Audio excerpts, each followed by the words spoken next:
ನಮಸ್ಕಾರ ಎಲ್ಲರಿಗೂ. ಇವತ್ತು ನಾನು ಉತ್ತರ ಕರ್ನಾಟಕದ ಸ್ಪೆಷಲ್ ಗೋಧಿ ಹುಗ್ಗಿನ ಹೇಗೆ ಮಾಡೋದಂತ ಈ ವಿಡಿಯೋದಲ್ಲಿ ತೋರಿಸ್ಕೊಡ್ತಾ ಇದ್ದೀನಿ. ಗೋಧಿ ಹುಗ್ಗಿನ ಮಾಡಲಿಕ್ಕೆ ನಾನಿಲ್ಲಿ 1 ಬೌಲ್ ಆಗುವಷ್ಟು ಜವೆ ಗೋಧಿನ ತೊಗೊಂಡಿದ್ದೀನಿ. ಇದಕ್ಕೆ ಸದಕಿನ ಅಕ್ಕಿನೂ ಅಂತಾರೆ. ಇದನ್ನು ಆಲ್ರೆಡಿ ಪಾಲಿಷ್ ಮಾಡಿನೇ ಇಟ್ಟಿರ್ತಾರೆ ಅಂಗಡಿಯಲ್ಲಿ. ಹಾಗಾಗಿ ಇದ್ರ ಮೇಲೆ ಸಿಪ್ಪೆ ಅಂದರೆ ತೌಡು ಇರುತ್ತಲ್ಲ, ಅದನ್ನು ತೆಗಿಬೇಕಂತೇನಿಲ್ಲ. ಈ ಗೋಧಿನ ಮೊದಲು ಈಗ ನಾವು ತೊಳ್ಕೊಬೇಕು. ಹಾಗಾಗಿ ನಾನಿಲ್ಲಿ ನೀರು ಹಾಕಿದ್ದೀನಿ ಮತ್ತು ಕೈಯಿಂದ ಚೆನ್ನಾಗಿ ಈ ಥರ ತೊಳ್ಕೊತಾ ಇದ್ದೀನಿ. ಒಂದ್ಸಲಿ ನೀರಿಂದ ಈ ಥರ ತೊಳ್ಕೊಂಡ್ರೆ ಸಾಕು.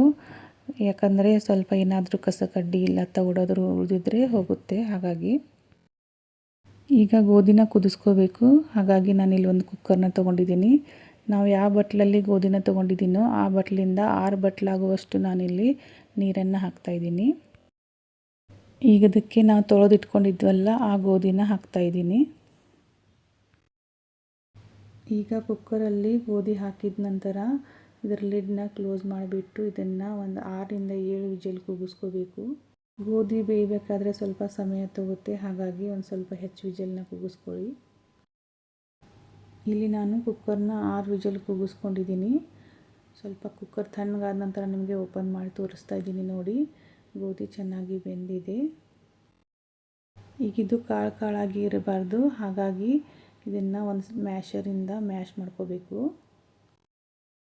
ಒಂದು ವೇಳೆ ಮ್ಯಾಶರ್ ಇಲ್ಲ ಅಂದರೆ ಇದನ್ನು ನೀವು ಮಜ್ಜಿಗೆ ಕಡಿಯೋ ಕಡಗೋಲಿಂದನೂ ಈ ಥರ ಮ್ಯಾಶ್ ಮಾಡ್ಕೋಬೋದು. ಅದರಿಂದನೂ ಮ್ಯಾಶ್ ಆಗುತ್ತೆ. ಈಗ ಗೋಧಿಯನ್ನು ಮ್ಯಾಶ್ ಮಾಡ್ಕೊಂಡ ನಂತರ ನೋಡಿ ಈ ಥರ ಕಾಣ್ತಿದೆ. ಹೀಗೆ ಸ್ವಲ್ಪ ಹಿಟ್ಟು ಥರ ಆಗಬೇಕದು. ಅಲ್ಲಿವರೆಗೂ ನಾವು ಇದನ್ನ ಚೆನ್ನಾಗಿ ಮ್ಯಾಶ್ ಮಾಡ್ಕೋಬೇಕು. ಈಗ ಕುಕ್ಕರ್ನ ಮತ್ತೆ ನಾನು ಗ್ಯಾಸ್ ಸ್ಟವ್ ಮೇಲೆ ಇಟ್ಟಿದ್ದೀನಿ. ಇದೀಗ ಒಂದು ಕುದಿ ಬರಲಿ. ಈಗ ಇದು ಸ್ವಲ್ಪ ಕುದೀತಾ ಇದೆ. ಈಗ ಇದಕ್ಕೆ ಬೆಲ್ಲನ ಸೇರಿಸ್ಬೇಕು. ನಾನಿಲ್ಲಿ ಬೆಲ್ಲನ ಹಾಕ್ತಾಯಿದ್ದೀನಿ.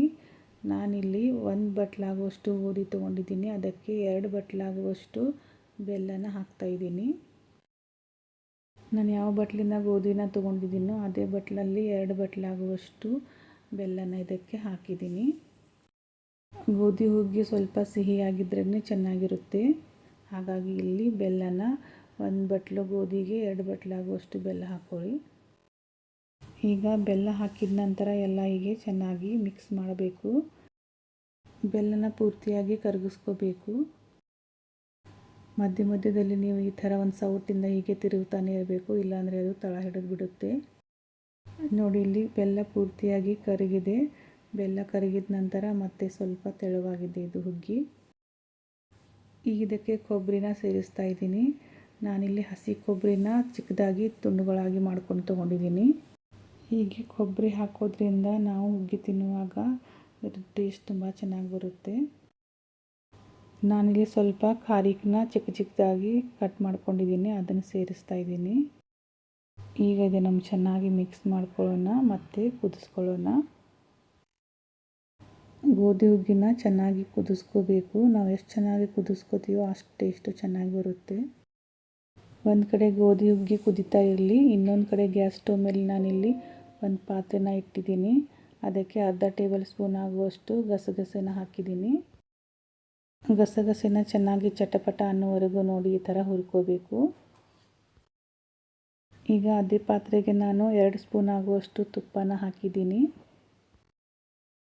ತುಪ್ಪ ಸ್ವಲ್ಪ ಮೆಲ್ಟ್ ಆದ ನಂತರ ನಾನು ಅದಕ್ಕೀಗ ಗೋಡಂಬಿ, ಬಾದಾಮಿ ಮತ್ತು ದ್ರಾಕ್ಷಿನ ಹಾಕ್ತಾಯಿದ್ದೀನಿ. ಈಗ ಇವನ್ನೆಲ್ಲ ತುಪ್ಪದಲ್ಲಿ ಚೆನ್ನಾಗಿ ಹುರ್ಕೋಬೇಕು. ಡ್ರೈ ಫ್ರೂಟ್ಸ್ನ ನೀವು ಇಷ್ಟೇ ಪ್ರಮಾಣದಲ್ಲಿ ತೊಗೋಬೇಕಂತೇನಿಲ್ಲ. ನಿಮಗೆ ಎಷ್ಟು ಬೇಕು ನೋಡಿಕೊಂಡು ತೊಗೊಳ್ಳಿ. ನೋಡಿ, ಈ ಥರ ಡ್ರೈ ಫ್ರೂಟ್ಸ್ನೆಲ್ಲ ಚೆನ್ನಾಗಿ ತುಪ್ಪದಲ್ಲಿ ಹುರಿದ್ಕೊಂಡಿದ್ದೀನಿ.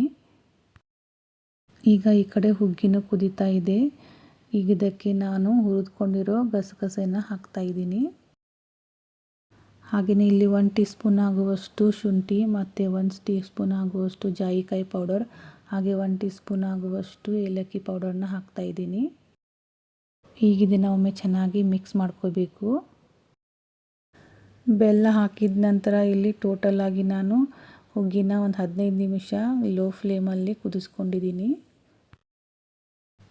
ಈಗ ಇದಕ್ಕೆ ನಾವು ತುಪ್ಪದಲ್ಲಿ ಹುರ್ಕೊಂಡಿರೋ ಡ್ರೈ ಫ್ರೂಟ್ಸ್ನ ಹಾಕ್ಕೊಳ್ಳೋಣ. ಡ್ರೈ ಫ್ರೂಟ್ಸ್ನ ಹಾಕಿ ಒಮ್ಮೆ ಇದನ್ನು ಚೆನ್ನಾಗಿ ಮಿಕ್ಸ್ ಮಾಡ್ಕೊತಾ ಇದ್ದೀನಿ. ಈಗ ನೋಡಬೇಕಾದ್ರೆ ಇದು ಸ್ವಲ್ಪ ಗಟ್ಟಿ ಅನ್ನಿಸ್ತಿರ್ಬೋದು.